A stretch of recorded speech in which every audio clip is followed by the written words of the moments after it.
So the first question I have is what went through your head or what went through your mind to say, I'm at the peak of, NFL football, every football player's dream, to then wanting to step away from the game? I mean, the first thing I want to say is now when people think of Ricky Williams, mainly the first thing they think is weed now, It's true. Yeah. It's true. It is funny because we laugh about it and it's a joke, but the truth is there's more people in the world that know about cannabis than know about American football. And so when I was a kid, I wanted to grow up and be a professional athlete. But it wasn't just for the money and all that stuff. It's because I wanted a platform, the ability to like get a message out into the world. And so, but by the time I finally made it to be a professional athlete, at that time it was, shut up and dribble or shut up and run the ball. That we didn't really have a voice. We couldn't really say anything. And I didn't expect it to become an advocate for cannabis, but my personal journey unfolded where I started using cannabis because it really helped improve the quality of my life. But it was against the rules in the NFL, so I ended up having to make a choice, and I chose to follow my own path. At the time, I didn't know what was going on, but I trusted myself and I followed my passions, and it was a rewarding choice because I started to be able to define myself as more than just a football player.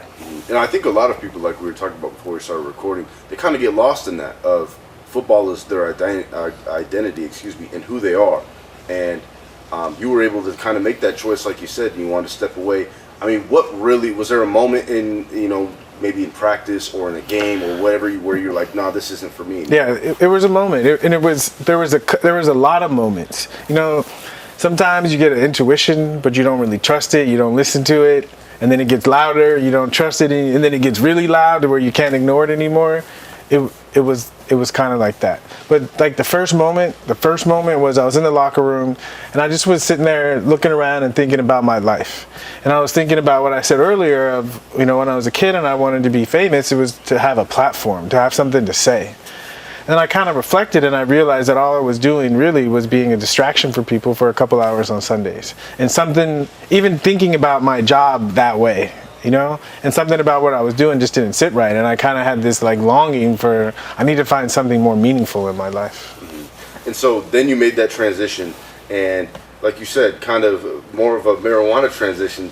Kind of explain that for a lot of people who don't understand. Because like you said, now when people think of Ricky Williams, they think weed. But yeah.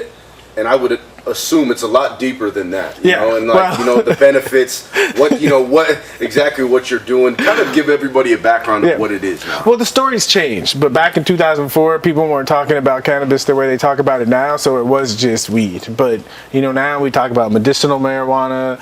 We talk about it in terms of wellness. Okay, so the conversation has definitely shifted and changed, and I've been a benefactor of those shifts and those changes. And that's great, but I kind of say my transition it was cannabis inspired. Meaning, I think one of the things about cannabis, when you consume it, it opens your mind.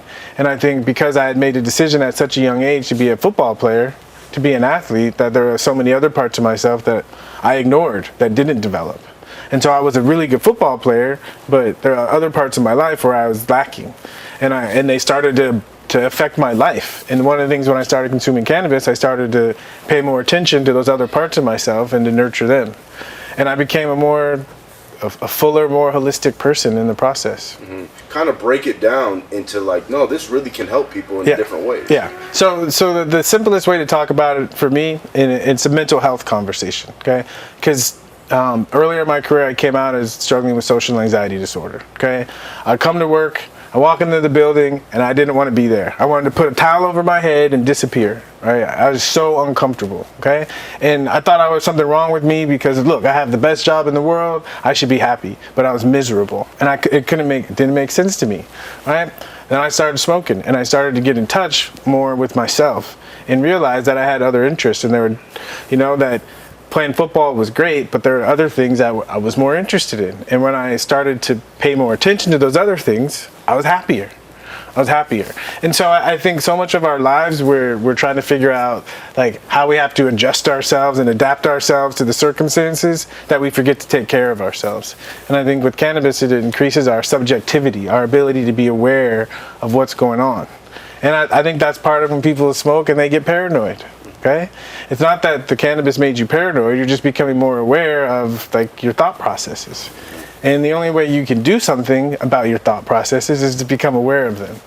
And so it's not that you start using cannabis and everything gets better, but if you start using cannabis, it gives you the ability to be more aware of and take better care of yourself.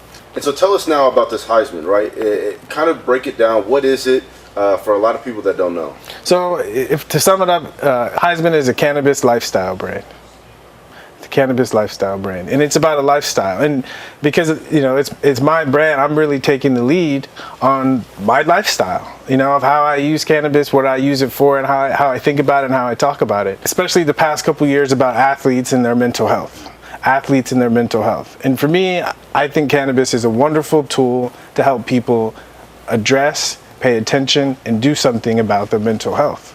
Now let's talk about, you went from football to this cannabis lifestyle. Kind of tell us about your lifestyle now. I mean, on a day-to-day basis, your mental health, how are you feeling? What is different about now than when you played that made you feel so much better? That when I was playing, I was spending so much time thinking about myself.